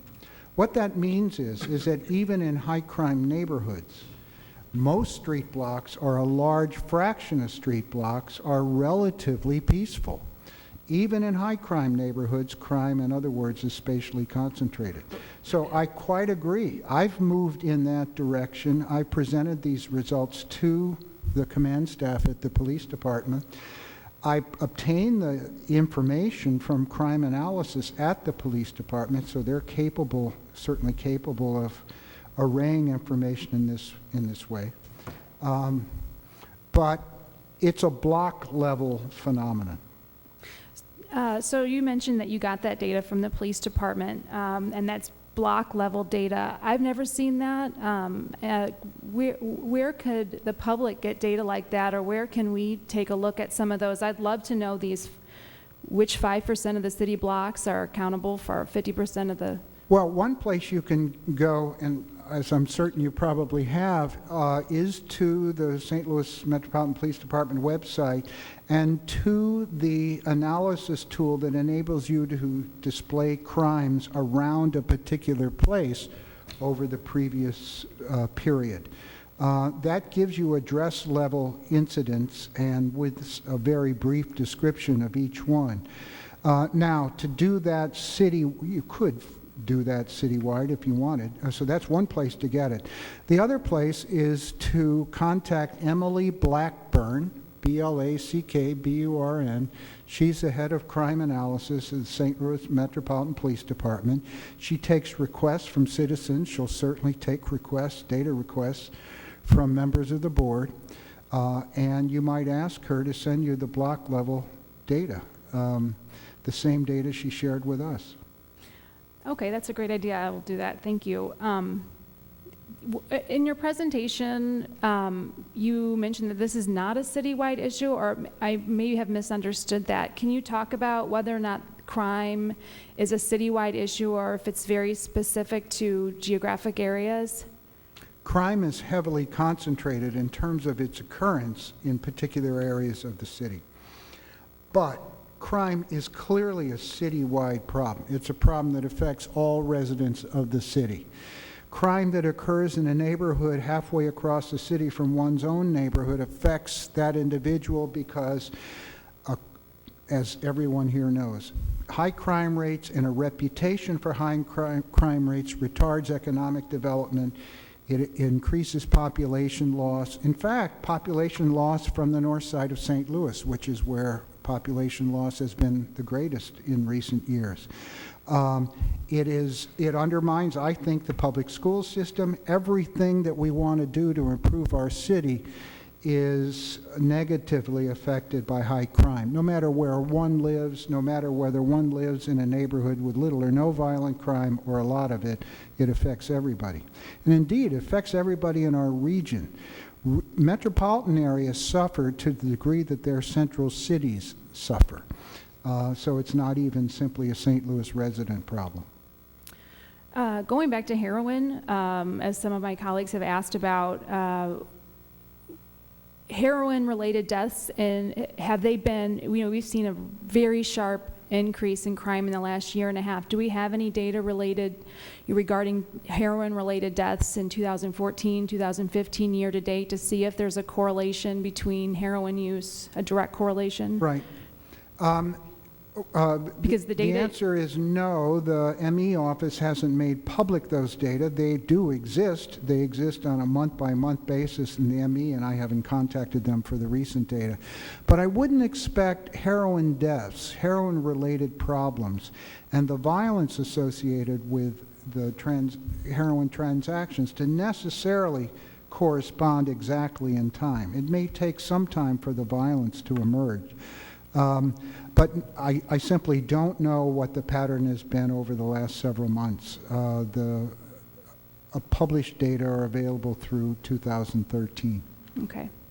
And then my last question, and I apologize if everybody knows the answer to this but me, but in 2013, when we saw those homicide numbers go so low, can you talk about what it is that you think brought those numbers down to the historic lows? Yeah, I think that, and St. Louis wasn't alone. Most cities were experiencing crime declines during that period through 13. And those declines are the combination of a number of factors, most of which are non-local, that is, and most of which over the police had little control. Not to go into a long lecture about it, but the economy certainly affects crime. We've been running at inflation rates that are at historic lows, and there's good evidence that as prices come down, incentives for stealing go down because you can't make as much money when people are taking advantage of lower prices on the formal retail market, and that's a big driver of crime. So lots of things happened at the national level affecting most cities that brought crime down. It's not to say, and during that period, especially under Chief Isom, that the hotspot strategy really was revved up in the city. And I do think that made some difference, at least based on our research, which began when Chief Isom was still chief. But most of that decline was due to factors that St. Louisans have little control over. And that's another part of my message. The police are part of the picture here, but like doctors and physicians, they don't own the cancer problem, and the police don't own the crime problem. We should hold them accountable for doing what they can. Do you think that crime looks the same across the city of St. Louis, or is it very varied by neighborhood? We know our neighborhoods look very different. And the follow-up to that would be, do you think that the strategies to deal with crime should differ significantly by neighborhood? Well, yes, the crime patterns are very, very different across the city. Let's compare Dutchtown to St. Louis Hills or somewhere else in southwest St. Louis. Southwest St. Louis, the chief complaint that the police department gets, and by the way, this probably constitutes the majority of the complaints they get. My car's been broken into for the last time. My garage has been broken into for the last time. We call them nuisance crimes, but I mean, they are a considerable nuisance when they happen again and again and again. Those are not communities, by and large, that are besieged by violent crime. Dutchtown, however, has its share of car break-ins and garage break-ins, but also has more than its share of serious violence. Now, I don't think it makes any sense to visit the persons who have been arrested for car break-ins necessarily. There's a case in which hotspots policing really can work. The presence of police officers or the perception that an officer might be around the corner can and will deter people who are waiting for a fleeting moment so they can get into as many cars or get into the garage from the alley as they can. So visiting them, no, I don't think that would be an inefficient use of police resources. Whereas in Dutchtown, you want to do place-based hotspots, but you also want to make person-to-person contact with people who are likely to be the next both offender and victim. So the strategies differ a little bit. So just to follow up on that, making the data kind of having an even line, so that we can kind of compare apples to apples. Would you be interested in helping us kind of develop something like that, or sharing some more? Yes, absolutely. Great. Okay, thank you so much for your time. Thank you. Alderwoman Green. Thank you, Dr. Rosenfeld. I'm Alderwoman Green. We had emailed back and forth a little bit. I have a number of questions in a couple of different areas. So going back to kind of the focused deterrence part and the call-in part, I know that Kansas City, I think, has 4 people on staff that are dedicated to that. And so they are able to do it in an ongoing manner. I think the chief in the paper yesterday said that they were looking at doing it quarterly, which I'm guessing you think is not frequent enough. What kind of staffing and what kind of frequency do we need in order for a program like that to be effective? I think it should be part of every patrol officer's normal activity. I don't think it requires additional staffing. Okay. You might want to appoint someone at least temporarily to coordinate this effort, to inform captains, and then there are lieutenants and sergeants. This is now what we're about. Here's the list. At roll call, you assign people to make these visits, just as they assign people to visit an occupied visit a building, make occupied vehicle checks on, it's another self-initiated activity. Okay. So no, and the Kansas City model is based on very promising research, though none of it has been done in Kansas City, I have to hasten to add. I'm not a big fan of group call-ins. I think they're okay, but they're often done for show, and I don't mean that in a completely negative sense. They're done to show other would-be offenders in the area, well, you could get called in too, they're really looking at us. I think that's much more effectively done and much more easily done when it's done on a day-to-day basis by police officers. Now, on occasion, those officers should be accompanied by somebody from special ops, that is, somebody who ranges across the city. This may take some additional in-service training. How much is not really clear to me. I don't think a great deal. Police officers talk with citizens every day. They will be given a basic script and they can, diverge from it. The whole point, though, is to get the message to people who are very likely to be the next offender or victim that we're here, we know who you are, and on the one hand, we want to try to help. On the other hand, we're going to move every excuse you might have for doing it again, Right. So my understanding of the Kansas City model and other places that focused deterrence has been used has been that staffing has been more on the social service end. So that when you have those call-ins, you have those folks who commit to, working a program or accessing services to keep them out of trouble, that they have somebody to kind of hold their hand and help keep them accountable. I guess that's what I'm looking for in terms of staffing and the need to make something like that work. Well, Nancy McCarthy, who heads probation and parole, has held call-ins with her clients for several years. And I went to the last couple she held, and Nancy was heavily involved in this most recent one as well. And Nancy had no difficulty lining up the social service agency she works with routinely. and that's the place to go to make social service contacts. Probation and parole routinely works with service providers to provide services for their clients.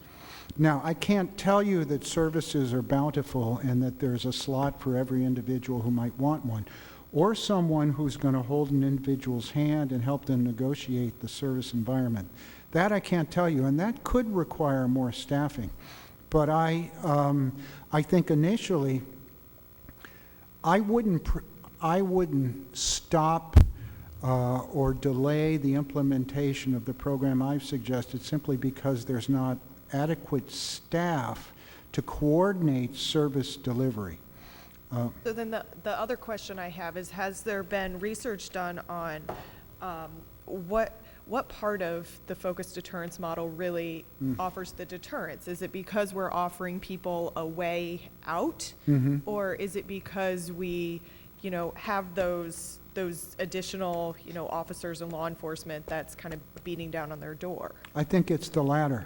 I don't know of any research that's been able to partition the service contribution to crime reduction from the enforcement contribution.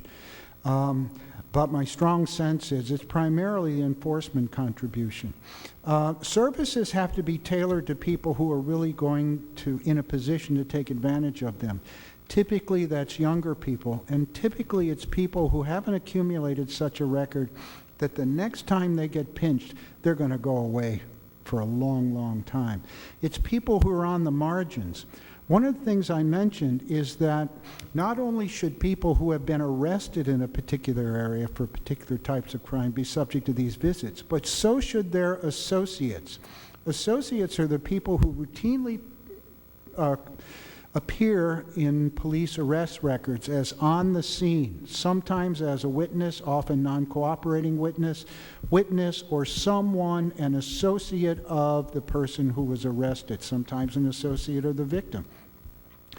And if you look at those people and their backgrounds, they typically don't have as extensive or serious criminal backgrounds as the principals, but they're next. And it would be that group of persons, it seems to me, for whom social services could make the most difference. The person who's heavily committed to criminal involvement and is a little older is probably not a good candidate for service. Sometimes perhaps, but probably not. It's the younger person who's on the margin that I think services are likely to be most effective with. And if the research were done to key on that group, I would think we might see some service benefits. But to answer your question, no, there's no research that distinguishes the benefits from services from those of enforcement. Okay. And so you talked a lot about heroin usage. Are you aware at all about the model that they're starting to use in Gloucester regarding trying to essentially they decided that they weren't going to be able to address the supply, that there was too much that was coming into the market. And so instead they refocused on addressing demand and looking at people who were being arrested for those, property crimes that were largely driven by addiction, and putting them into pretty intensive treatment programs, and also creating safe spaces at police departments where anybody who had an addiction could come and, without fear of prosecution, come in, hand over their drugs, and get into treatment. Have you done any or seen any research around programs like that? The major thrust in that area is research around drug courts. And that research tends to be pretty promising, that people who move into drug courts as opposed to normal prosecution and are required to participate in treatment, they do, the outcomes are pretty positive. And so I think that's a terrific idea. I don't know how effective it would be in the short run in St. Louis in terms of bringing down the violence associated with the markets. That could take some time. But if you're asking, would I favor demand reduction? Absolutely, absolutely. I also favor, it's not, I mean, there's very little the St. Louis Police Department, or for that matter, the DEA can do about substantial supply reduction, but we can interrupt those markets and interrupt the supply chain and raise the risk for selling it on the street. And that's, you know, that's the role of the police. The police don't have a huge role in demand reduction. One of the most important ways you reduce demand is by raising price, and there's no indication heroin prices are going up and or will be anytime soon. But I think those demand reduction programs are very promising. Okay. And then we've had the chief come in front of us several times and say that, the increase in gun-related crimes is attributed to our lax gun laws and to the courts not being strong enough.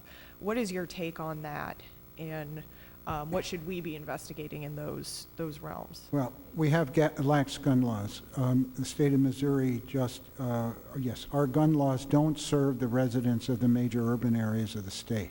It's an open question who they serve, but they certainly don't serve city residents.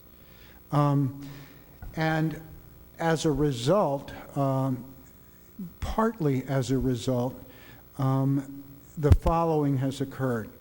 I'll give you a good example. Out of every 100 arrests made for a gun-related crime, and typically that's unlawful use of a weapon or unlawful possession of a weapon, and typically that's felon in possession. Out of every 100, only about 60, these are arrests that get carried over to the circuit attorney's office only, and the circuit attorney charges only about 60 out of 100. So there's leakage right there. Why is that? Often the arrests involve a police officer stopping a car with several young men in the car, and there's a firearm in the car as well. The officer runs the records of the young men in the car and finds that one or more of them have a felony record. The officer says, "Whose gun is that?" Well, these guys say, "What gun?" Well, it's not my gun. What gun? Officer can't establish individual ownership of the gun, but he makes the arrest, or at least they used to. Carries over to the circuit attorney's office. Circuit attorney says, "Look, we can't make this case because there's no law in the state of Missouri against carrying a firearm in your motor vehicle without a permit." And because some of the folks in the vehicle were felons, they didn't have permits. There's no law in Missouri to carry a firearm in your motor vehicle without a permit. So those arrests are not prosecuted. That's one leakage. Do I think more vigorous prosecution of gun-related crime and smarter sentencing would reduce gun-related crime? I do, to some degree. I certainly think on every other ground, on the grounds of justice and common sense, we need to change our gun laws. But that's one major source of leakage. The other source of leakage, if that's what it is that about 2/3 of those who are convicted of these gun-related crimes are placed on probation. And that's what, quite frankly, drives the mayor and the chief crazy. I don't know that 2/3 is the right or wrong fraction. Some people do merit probation in those circumstances. But I've said publicly for a long time, I think everyone who has repeated the crime should be subject to, how long is a matter of some discussion, 3 months, 6 months, shock incarceration followed by probation. I think that a short spell of incarceration is called for in those cases. That's my own view. I'm reasonably certain that would strengthen the deterrent effectiveness of going to court.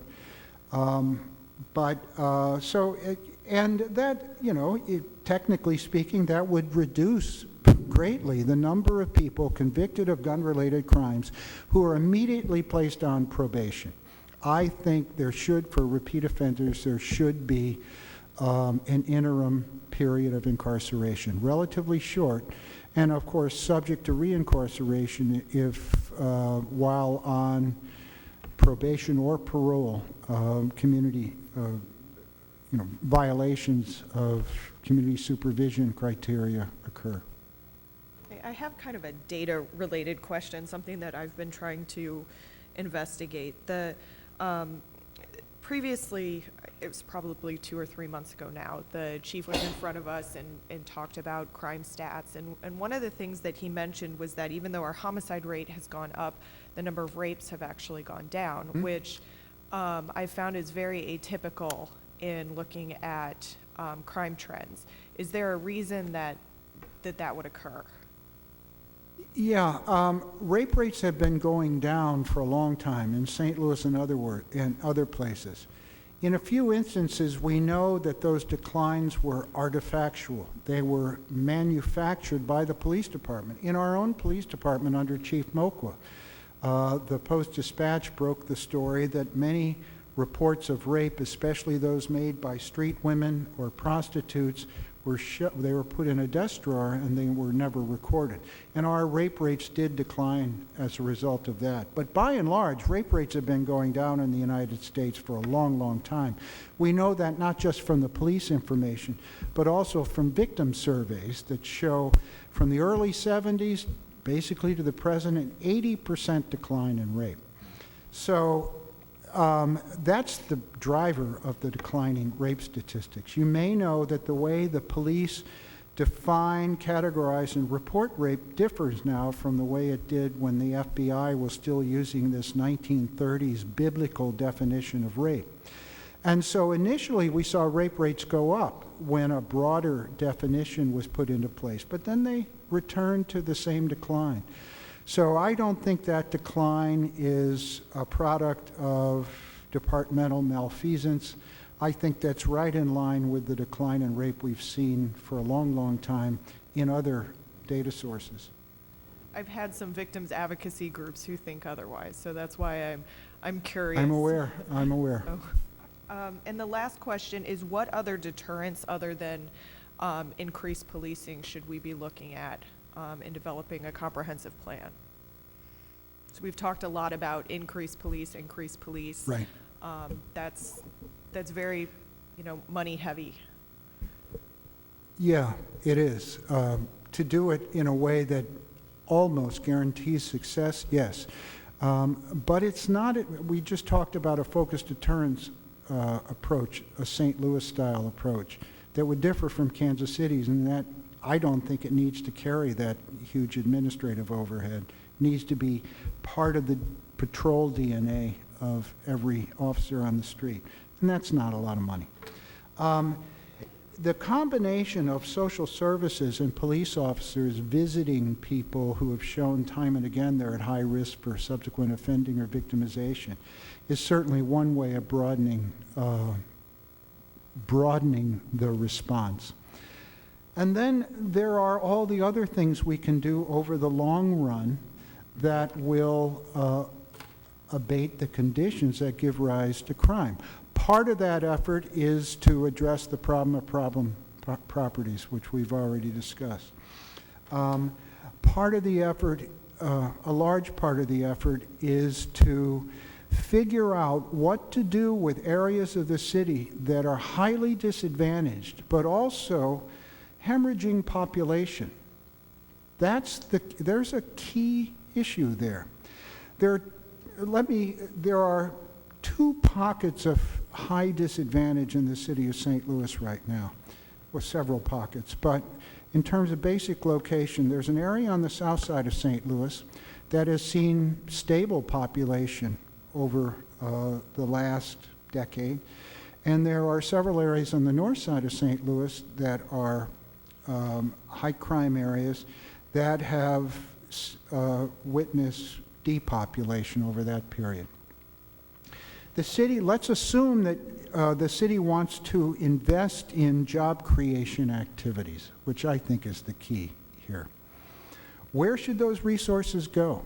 Should the resources go to the areas of the city that are depopulating, or the areas of the city, in some cases equally disadvantaged, or nearly so, where populations remain stable? You may remember years ago, Mayor Schamel once mentioned publicly that maybe the city ought to put most of its resources in those places that aren't yet completely gone, and he got roundly criticized for that. But it's a tough issue. It's a tough issue for a board like this, since you represent areas across the city. But if you can get that one right, then job creation, anything this city can do to spur job growth in the city, ultimately is the city's best anti-crime weapon. There's no question about that. I was asked earlier whether the minimum increases in the minimum wage might have a crime reduction effect. I don't know. I can certainly look at the experience of other cities and see, but I can tell you that poverty is the primary driver of the kind of crime that we're seeing in St. Louis. So poverty reduction efforts, and chief among them job creation, that should be the city's business. And it's part of the public, it's the deep end of the public safety business, it seems to me. Thank you. That completes you. Are there any other questions from members of the committee? We do have several other aldermen here. Alderman Williamson, do you have any questions coming?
That's right. That's a good point.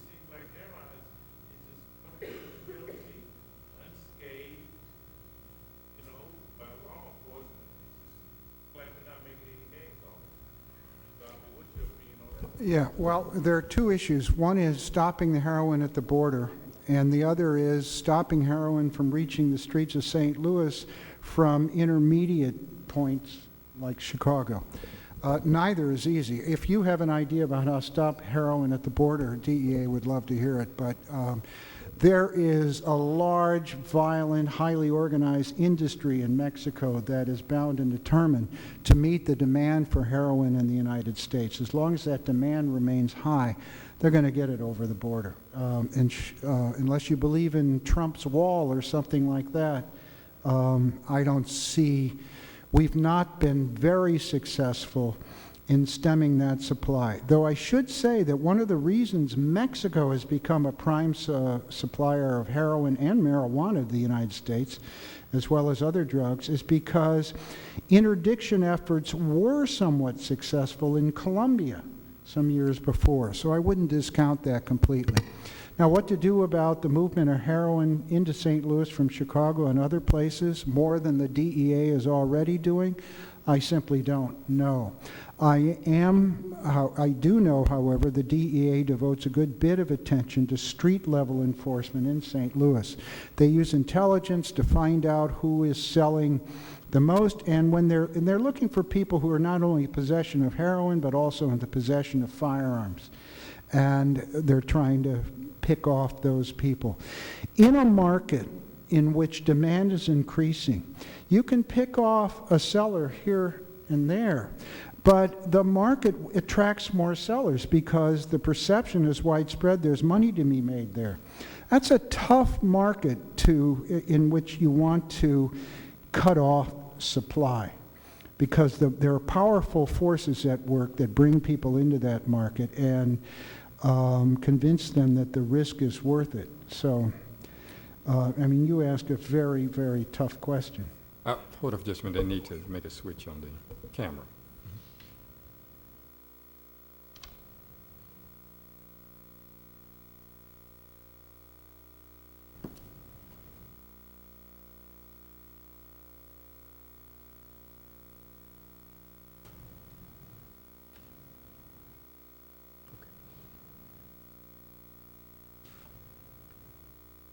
Ready?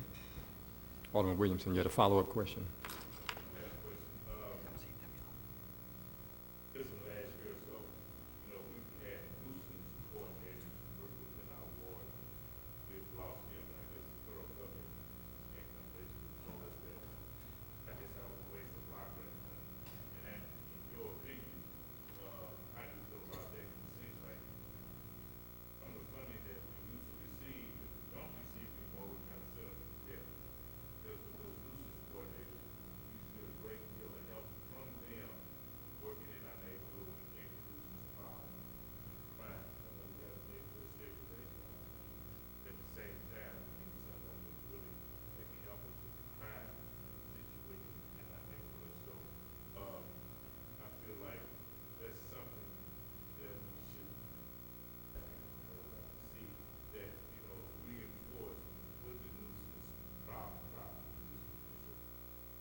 Yeah, I would say this, that first of all, that's a request you should make to the captain of the district in which your ward's located. You probably have for someone from the department to replace that nuisance coordinator. But the second thing is to make direct contact with Sergeant McLaughlin at the police department. He is the point person at the department for the department's efforts with respect to nuisance properties, right? I'm not guaranteed that's going to be successful, but that's the person at the department who's responsible for that. Alderman Moore said you had a question. Yes, sir. Do you know what Molly and lean is? Molly, the drug? Yeah. Yeah. You know what that is? Yeah. What is it? Molly is a stimulant, very kind of potent stimulant, isn't it? Well, in my neighborhood, Molly and lean is a cough syrup with a codeine Tylenol in it, and they stir it up.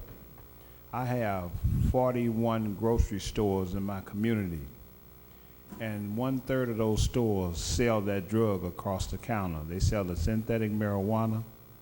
They sell it directly across the counter in the spoonful. You buy it by the spoonful. It is a substitute for heroin. The lean, because they call it lean because they lean sideways like you're on heroin when they nod. And it makes a very disturbed individual when they're not, don't have that, when they're sick about it.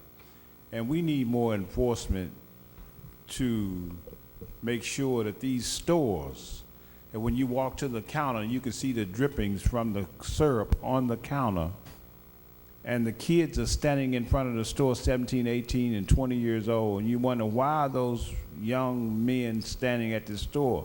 Because it's not a confectionery, it's a drug house.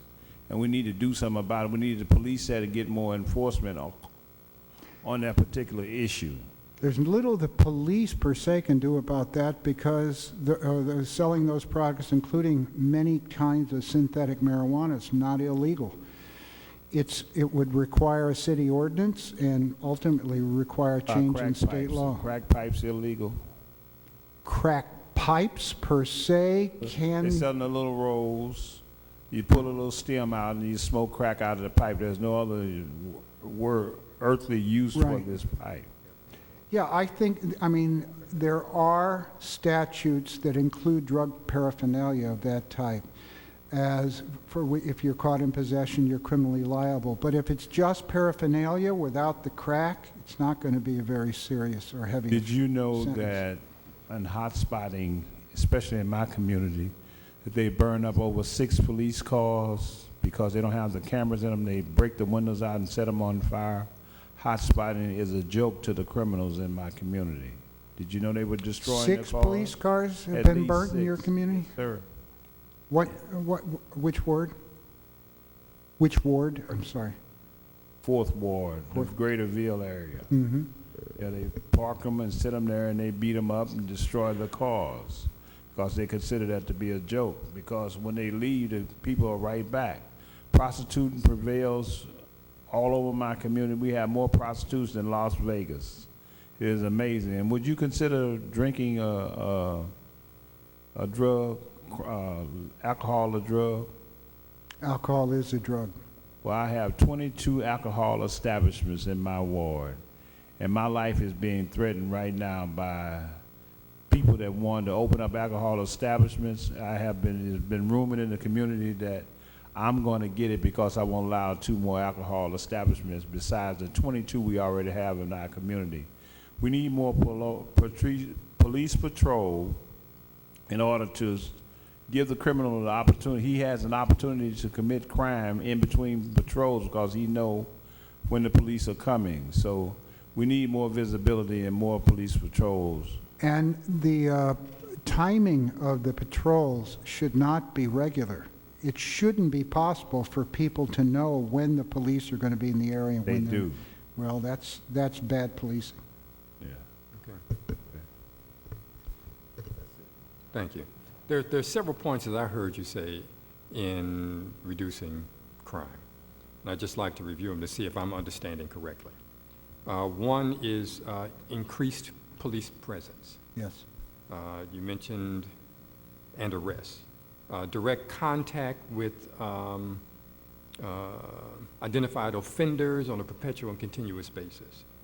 Social services in a given area. Community development.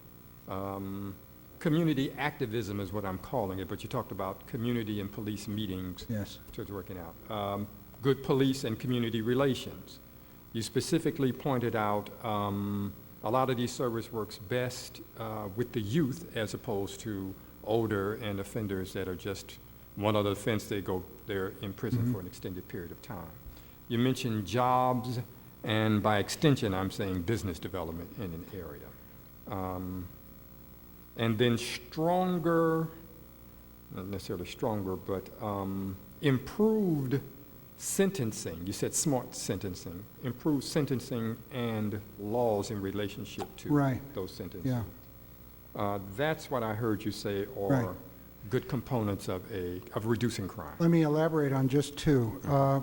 With respect to increased police presence, that doesn't require what the police often call is throwing the kitchen sink at an area or, quote, flooding an area with police officers.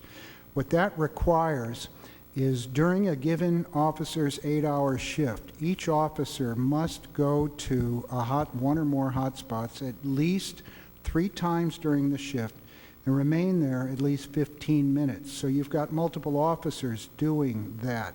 That seems to be sufficient to keep the impression alive in the area that the police could be around the corner at any minute. If they show up at the same time every evening, obviously that doesn't work.